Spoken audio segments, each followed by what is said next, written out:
Shalom Bapak Ibu Saudara, mari kita ngomongin firman Tuhan. Sebelumnya mari kita berdoa.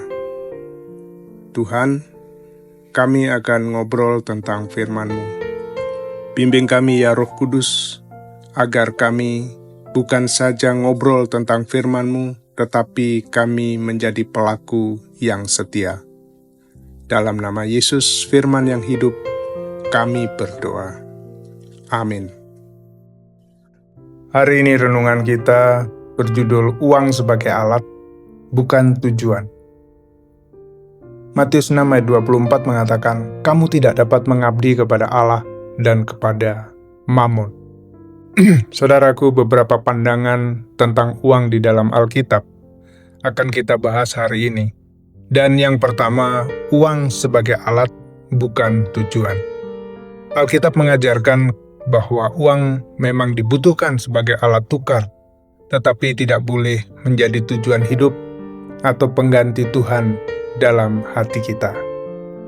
Uang dipandang baik jika diterima dalam sikap hati yang benar, tetapi harus diwaspadai sebagai saingan potensial bagi Tuhan. Pengkhotbah 5 ayat 10 mengatakan, siapa mencintai uang tidak akan pernah merasa puas. Ini pun sia-sia. Dan yang kedua, harta bukan milik kita, melainkan milik Tuhan. Semua yang kita miliki sejatinya adalah milik Tuhan. Uang dan harta adalah pinjaman yang dipercayakan kepada kita untuk kita kelola dengan bijaksana. Di dalam Mazmur 24 ayat 1, firman Tuhan berkata, bumi dan segala isinya adalah kepunyaan Tuhan. Amsal 3 ayat 9 mengatakan, hormatilah Tuhan dengan hartamu dan dengan hasil pertama dari segala penghasilanmu. Dan pelajaran ketiga dari Alkitab tentang uang yaitu, dan yang ketiga, di mana harta kita berada, disitulah hati kita. Yesus menegaskan bahwa di mana kita menempatkan harta, disitulah hati kita juga berada. Maka kita dipanggil menyimpan harta di surga, bukan di dunia ini. Janganlah kamu mengumpulkan harta di atas bumi, tetapi kumpulkanlah bagimu harta di surga.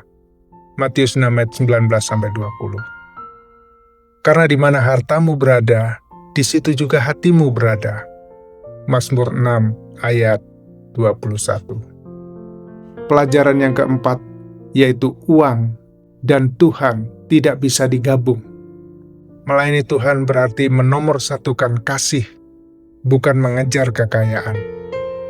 Pilihan memusatkan perhatian pada uang akan menjauhkan hati kita dari Allah.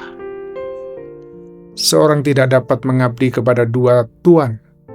Kamu tidak dapat mengabdi kepada Allah dan kepada Mammon. Matius 6 ayat 24. Pelajaran yang kelima mengatakan memberi adalah investasi di dalam kekekalan. Memberi bukan kewajiban yang membebani, melainkan untuk iman dan investasi relasional yang selaras dengan nilai surgawi.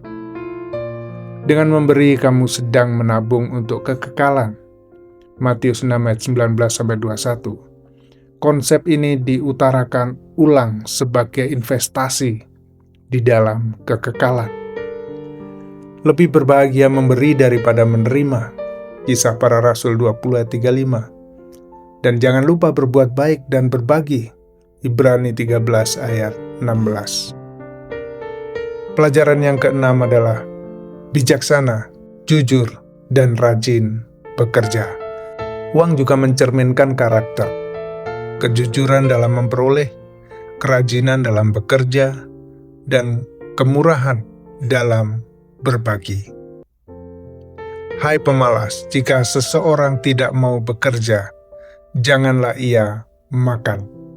2 Tesalonika 3 ayat 10. Seseorang yang pemurah akan diberkati. Amsal 11 ayat 25. Beberapa pertanyaan refleksi dari 6 pelajaran itu. Yang pertama, apakah saya melihat uang sebagai alat untuk memuliakan Tuhan, bukan sebagai tujuan hidup saya, dan menggantikan Tuhan? Yang kedua, apakah saya sudah mempercayakan harta saya sebagai harta Tuhan yang harus saya kelola untuk tujuan memuliakan Allah?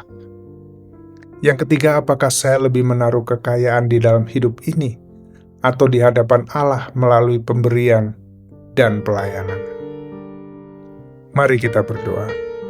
Tuhan, Engkaulah pemilik segala sesuatu.